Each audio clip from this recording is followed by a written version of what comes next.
Good afternoon. It's Sunday the 3rd of May and this is the 4 p.m. movement snack. The third one today, bringing us to a daily tally of 30 minutes. It also sees the end of our 6th week of this mission and over 20 hours of additional movement minutes in total. So if this is the movement snack that you want, that you really want, please stay. We're on the preamble, so we'll get moving in about 4 minutes. If it's not the one you want, scroll across, go through the other dates and catch up later. But for now, good afternoon, Scotland, Northumberland, Wales. All right, Mish, great to see you. Chris, also in from Wales. Come along. Just been preparing the sway and stretch movement snack for your delectation and enjoyment and mindfulness, meaningfulness thoughts. Maybe a thought-provoking sway is what I'm aiming for. Okay, let's do the reports. Anything to report? Anything to say? Any crowbarring of note? Good afternoon, Hungary. Come on in. Great to see you, Clara. Thanks for joining us. Crowbar reports, weather reports, grey and gloomy. I think it's probably pretty much UK-wide. Any thoughts on sit to stand? Anything at all?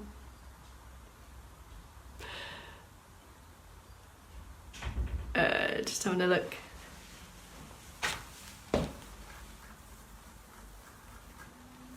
I won't ask if anyone's still in their pyjamas from this morning. That was a bit of a topic of conversation this morning. Let's park pyjamas for now.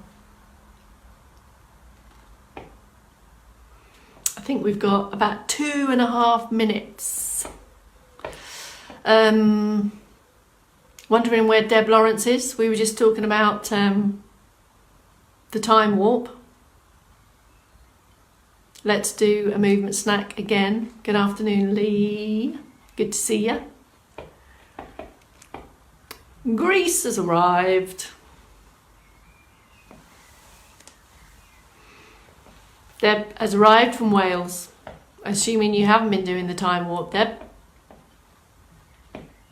We can sway to the left and sway to the right, but we won't be jumping to the left or jumping to the right. And we definitely won't be doing a pelvic thrust.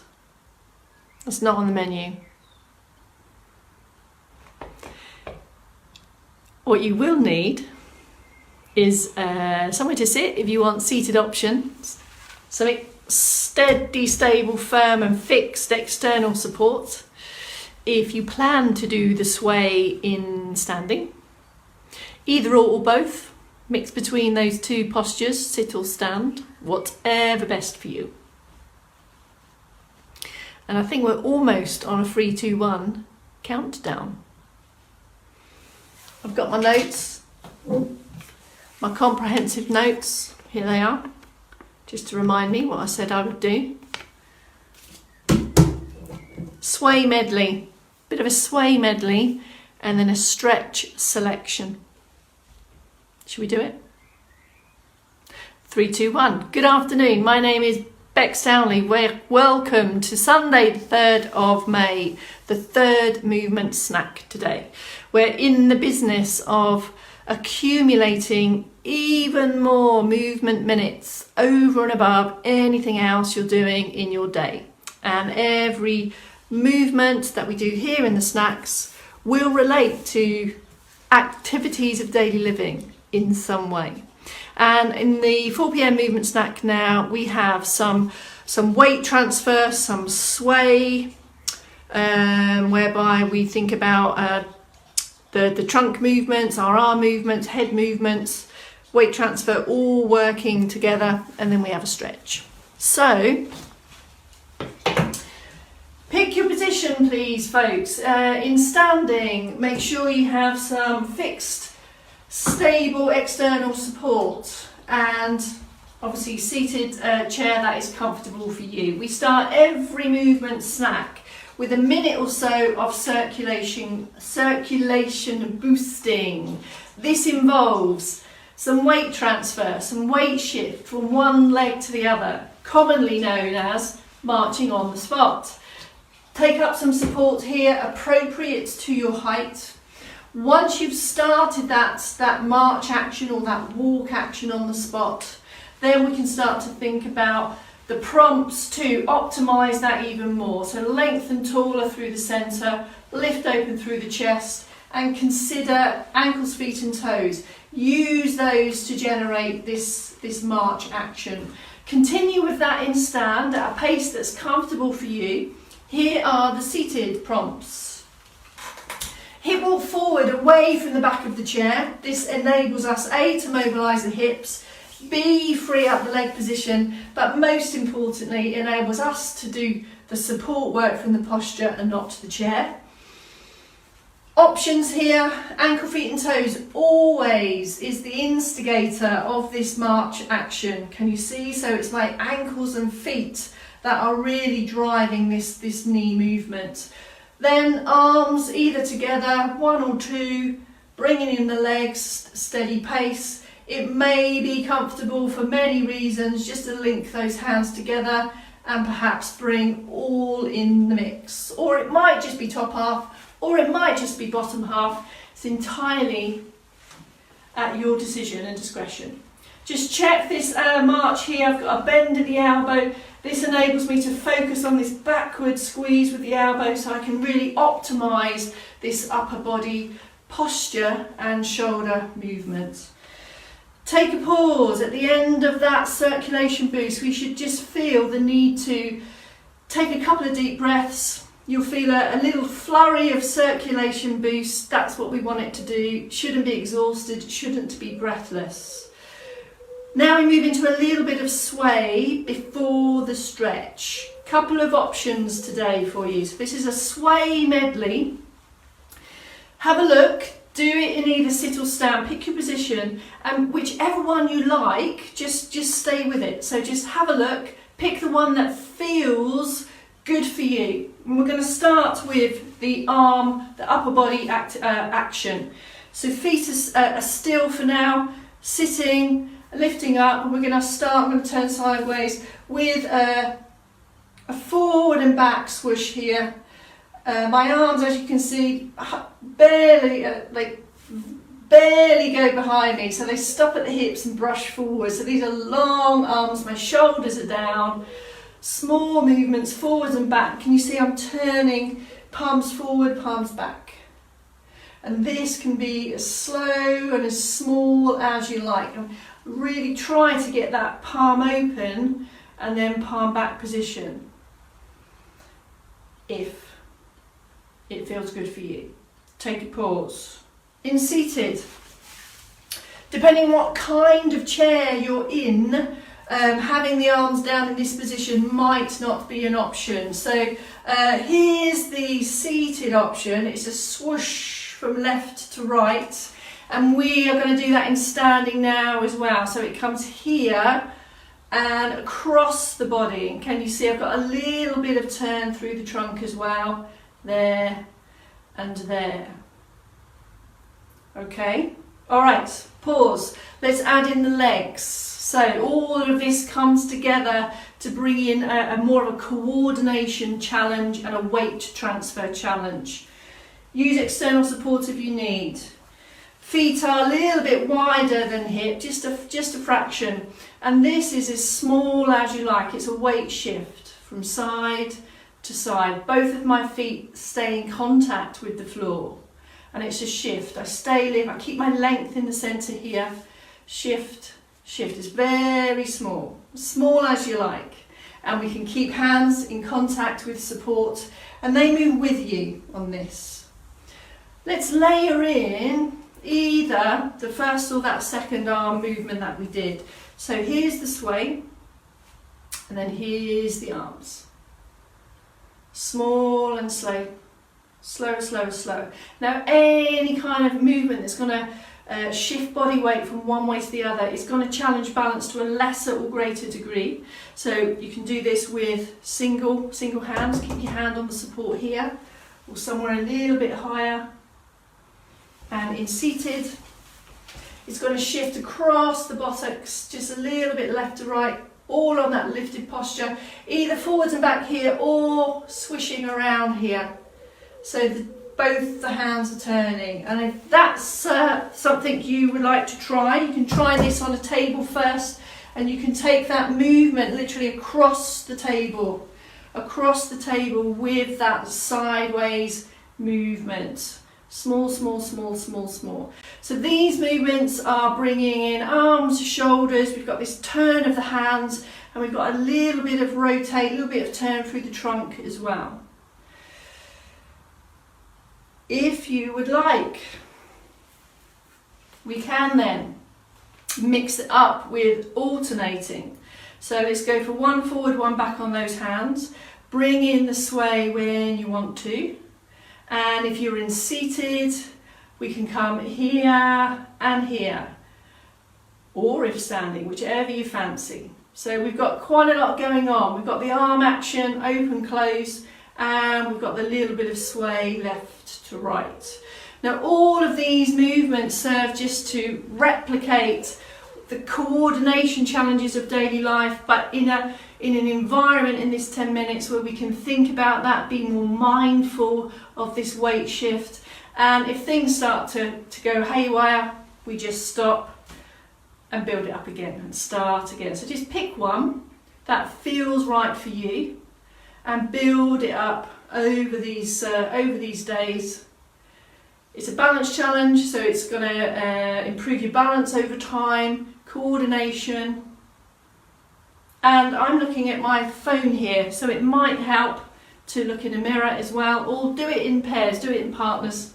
That can be quite challenging for other reasons. Right, ready for a stretch. Now we've just already done a fair bit of shoulder movement and a little bit of upper back movement.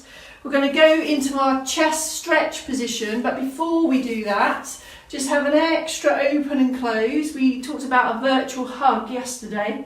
Open and close here, open and close, and then on this next one, open, and can you sit the hands on the back here, press into that chest stretch position. Same in sit.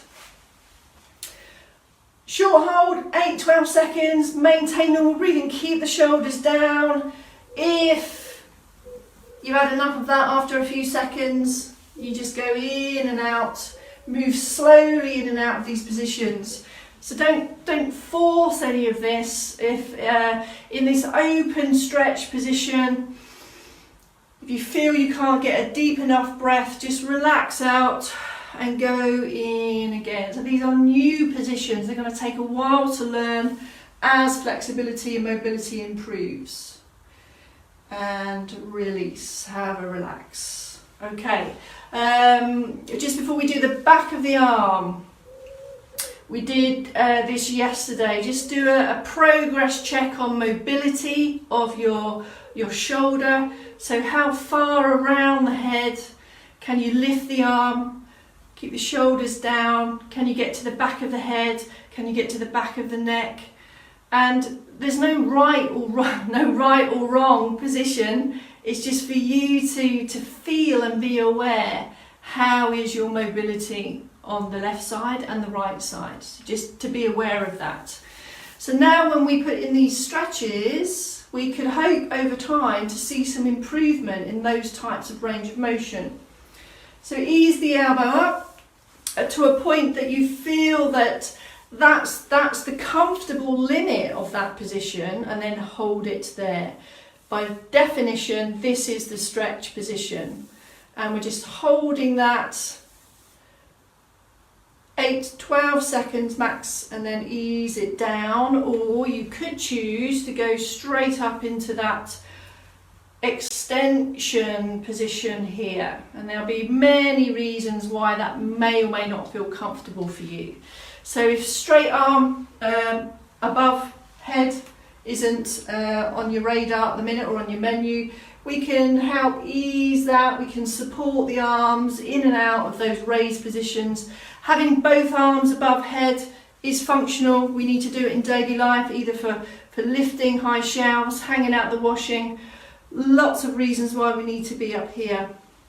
In this environment, we can just work on that, that's all. So hold the stretch position, exactly the same in sit.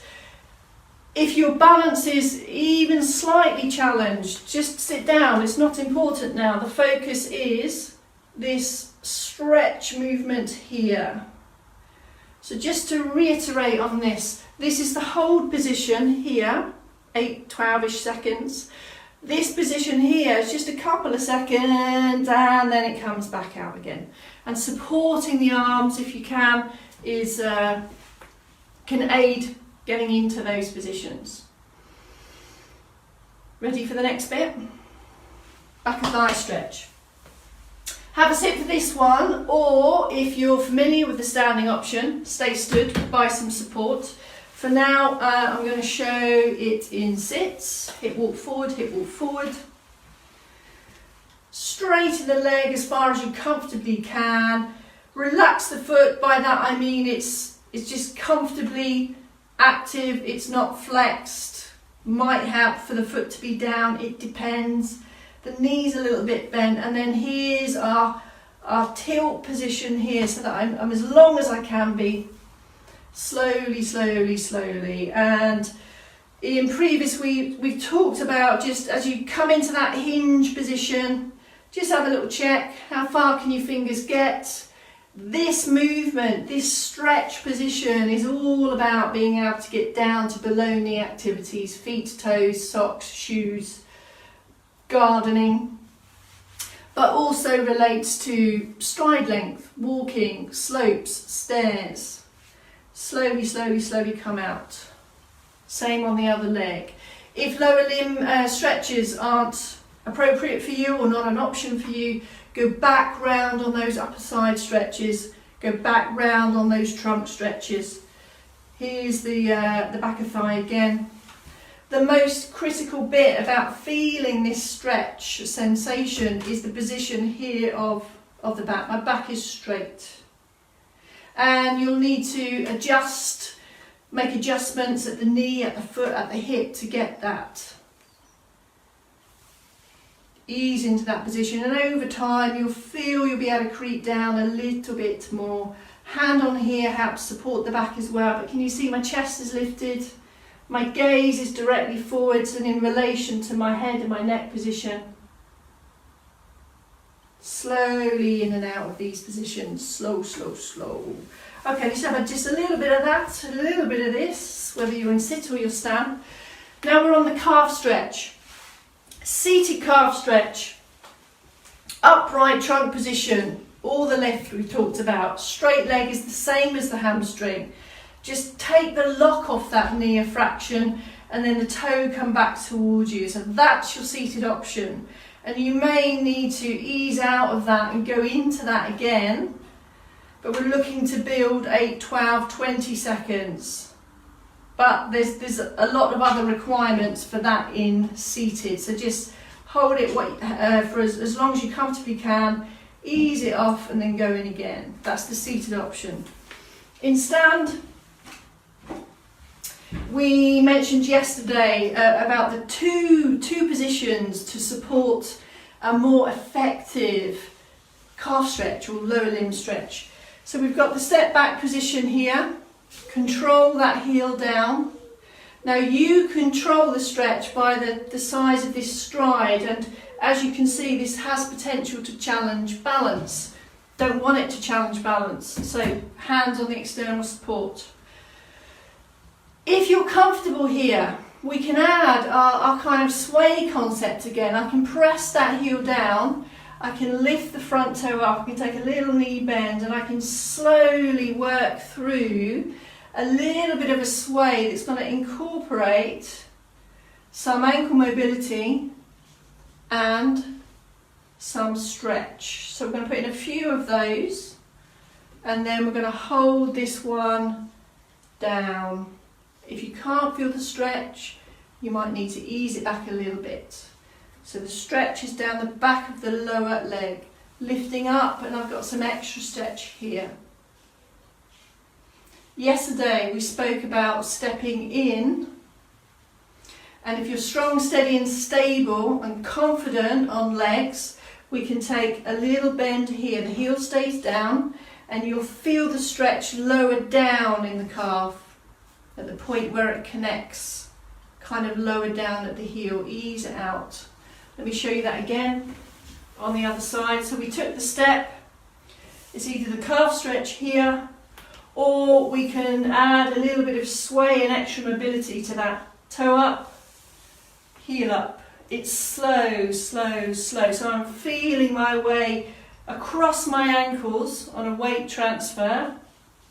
Slow and controlled. Can you see my hands coming with me on this support? And then on this last one, we're going to stay there. Find the stretch, lift up.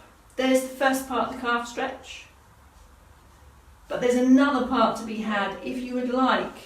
If strong, steady and stable, if knees are happy, we come into here and then I take a little bend and I'm getting a different stretch sensation because I'm targeting a different muscle there in the calf. Ease it out and come back. Have a release, have a little bit of this, have a little bit of that. And then you can go around all those again. And the thing about stretching is it's really individual. And there's loads of different kind of nuances because we're all different. We all sit, stand different. We're all not exactly the same. So feel your way around those. Move slowly in, move slowly out. And afterwards you should feel stretched and refreshed. And either ready for more crowbarring or to enjoy your evening in. That's the end, folks. That was the sway medley with a sprinkling of stretch. See you tomorrow for the 8 a.m. It's week 7 tomorrow. And we can look forward to meeting Dave next week. Dave will be joining in on the Movement Snack team. So a new face to see, and perhaps even Kelsey. So there's more of us coming your way. Thank you very much. Have a great evening. Keep on moving. See you tomorrow.